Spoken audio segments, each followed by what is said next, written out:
আসসালামু আলাইকুম দর্শক বন্ধু, সকলকে শুভেচ্ছা জানাচ্ছি আমাদের নিয়মিত আয়োজন উদ্যোক্তার খোঁজের নতুন একটি পর্বে। দর্শক, আজকের পর্বে আমরা দারুণ সুন্দর একটি সিডলেস লেবু বাগানে চলে এসেছি।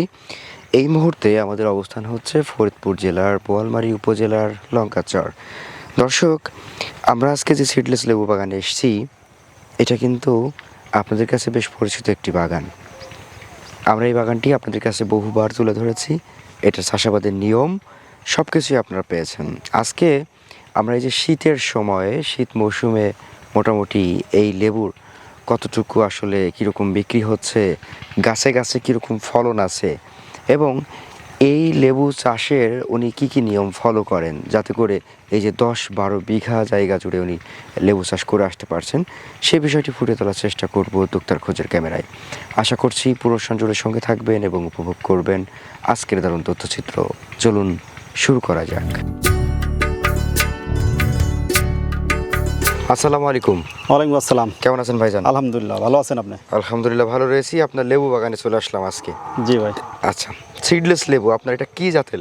এটা চায়না থ্রি সিডলেস 12 মাসি লেবু, কেউ হাজারি লেবু বলে, কারণ ওইটা প্রচুর গাছে ধরে আর 12 মাস সবসময় লেবু থাকে, এই জন্য হাজারি লেবু বলে অনেকে। আচ্ছা, শীতকাল, এখন তো ডিসেম্বর মাস চলছে। জি।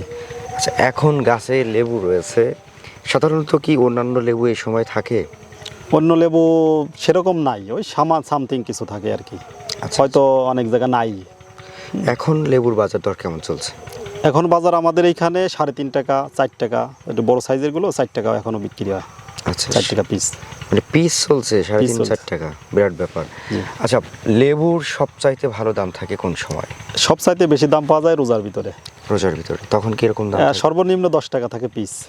সর্বনিম্ন 10 টাকা, উপরে 12 টাকা 13 টাকা এরকম বিক্রি হয়। আচ্ছা, আর এই সময়টাতে আসলে লেবুর চাহিদা কেমন? এই সময় চাহিদা আছে, তবে এই শীতের ভিতরে একটু চাহিদা একটু কম থাকে, কারণ গাছেও ফলের সংখ্যাটা কিছুটা কম হয়। তো 12 মাস থাকলেও মনে করেন কিছু বড় সাইজের আছে, আবার এরকম ফুল আর ফল এখন রেডি হচ্ছে, একদম সম্পূর্ণ গাছ ভরা এই ছোট সাইজ লেবু আর হলো ফুল পর্যাপ্ত গাছ ভরা রয়েছে। এইগুলো এখন আমার সামনে রেডি হবে।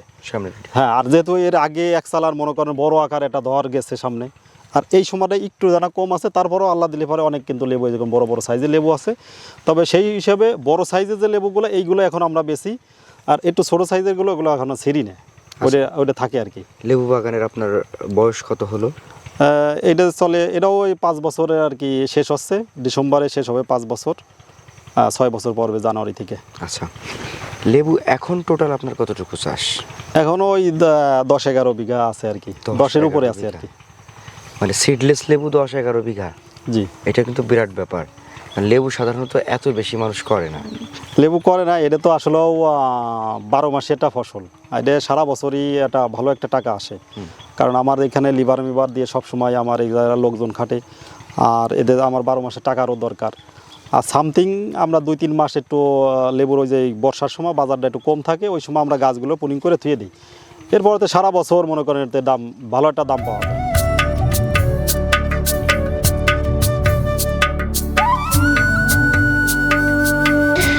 তো আপনার বাগান বোধহয় এখন পরিচ্ছন্ন কাজ চলছে না? একদম, ওই যে দেখতেছেন পরিষ্কার করতেছি, আর মানে পরিষ্কার হয়ে গেছে সব জায়গায়, একবারে ক্লিয়ার করে রাখা। এটা কি বাগানটা রেডি হচ্ছে সামনে রমজান উপলক্ষে এরকম?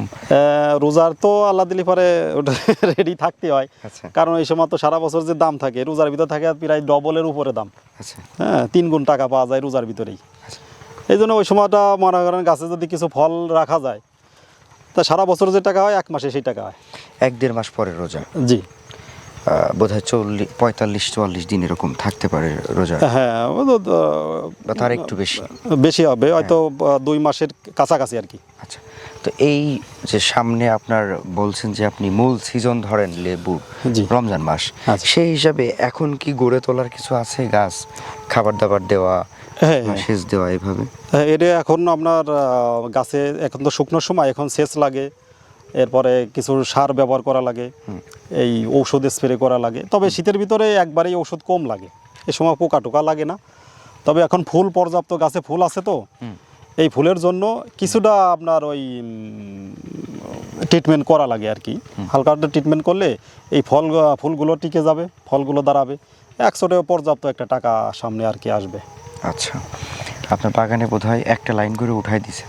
হ্যাঁ, গাছগুলো ছিল আমার এখানে প্রায় 7 লাইন, আমি 3 লাইন উঠাই দিছি, 4 লাইন আছে আর কি।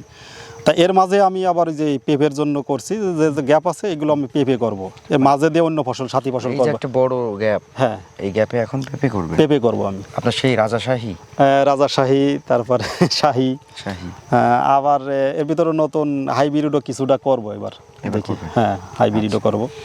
তো সব মিলিয়ে লেবু চাষটাকে আপনার কাছে কিরকম লাভজনক মনে হলো? লেবু চাষ তো আসলে এগুলো আপনার ফেলাই দিয়ে মনে করেন জমি করে রাখছি, এই একবার লাগাইছি, 15 বছর ধরে এর ফল খাবো। আর ওই সামথিং কিছু একটা ট্রিটমেন্ট করলি তার ভিতর খরচটা শুধু ওই যে এই ডাল খাটা যে এইটাই খরচ হয়। তাছাড়া মাসে একবার স্প্রে, মাসে একবার যাই একটু সেচ ওষুধ, এই 1 মাস পর, 1.5 মাস পর, অনেক সময় আমরা 2 মাস 2 মাস পরেও যে আর কি এর ওষুধ স্প্রে করি। আচ্ছা, তাহলে এতে যেমন মনে করেন ঘুরে বেড়াইয়ে চাষ করা যায়।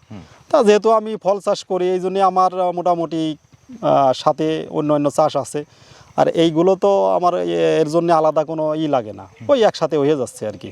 আচ্ছা। তা আপনারা কি এই লেবুর চারা উৎপাদন করেন? হ্যাঁ, লেবুর চারাগুলো উৎপাদন করি।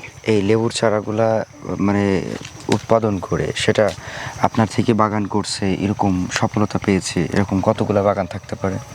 তা তো হিসাব নাই, তবে অনেক হবে, অনেক হবে না? অনেক হবে।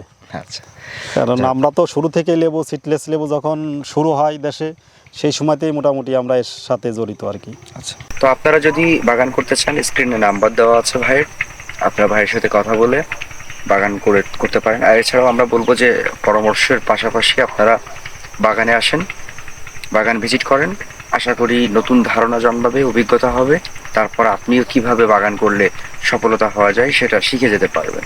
তো ভাইজান, আপনার জন্য দোয়া এবং শুভকামনা থাকবে, আমার জন্য দোয়া করবেন, ভালো থাকবেন ইনশাআল্লাহ। আসসালামু আলাইকুম। ওয়ালাইকুম আসসালাম।